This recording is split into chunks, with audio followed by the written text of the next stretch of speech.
name is Andy Doyle. I'm tillage editor with the Farmers Journal. We're on the farm of Liam Dunne in Athy, County Kildare. Farm is a predominantly tillage farm, typical of the area, growing a range of crops, running a rotation, a mixture of winter and spring planting, gathering their own straw post-harvest, and just trying to make a living. Liam, we're here today on your tillage farm in Athy. Can you just explain about the farm, what you're doing here? Yeah, it's about just over 180 acres altogether. A small amount of permanent pasture that's rented.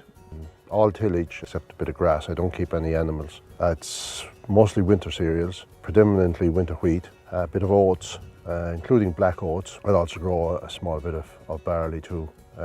Came in last year because of the tree crop rule and whatnot. Well, you've mentioned the fact that the tree crop rule was imposed upon us.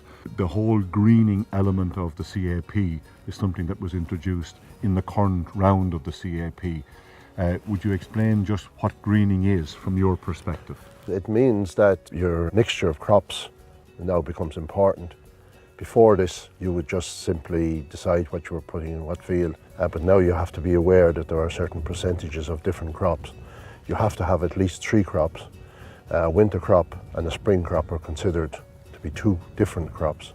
If you're over 30 hectares, you have to have 3 crops. If you're over 10 hectares, you have to have 2 crops. Yeah. Then of course there's the ecological focus areas, which is basically taking account of the fact that there should be areas just left to nature in some sense. And the one that we in Ireland picked up on in particular because we have plenty of them, and that's hedges. Hedges are very, very good for the environment. There's lots of wildlife in them. We're obliged to have at least 5% of ecological focus area on our farms. Are there plus sides to what greening is offering either the countryside or the consumer? It's going to be a protection for all of those environmental features that are on farms. The mixture also means that there's going to be more winter cereals on farms, which overall is a good thing because there was too much land left fallow as such over the winter time. In future, I think we're even going to see a system coming into place where for distilling, there's possibility now that they're going to actually produce whiskey, that they're going to be able to say the barley for this was produced on these 20 or 30 farms in this particular year. And that will be a special blend of whiskey from that. And this is one of the things that they're looking at. So those sort of systems are all in place. Every piece of produce off of cereal farms in Ireland is traceable right to the table.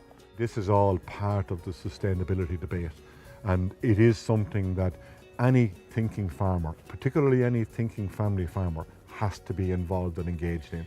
Yeah. We have to get the productivity of the ground up. It is a particular form of farming that we want to keep. It works for our environment, we want to keep it that way. All in all, it's going to be of benefit to people. In fairness, you know, the crops that we produce will end up on people's tables. And it's very important that they're grown in such a way that the environment is not being damaged. In fact, if it's being improved, that's what it's all about.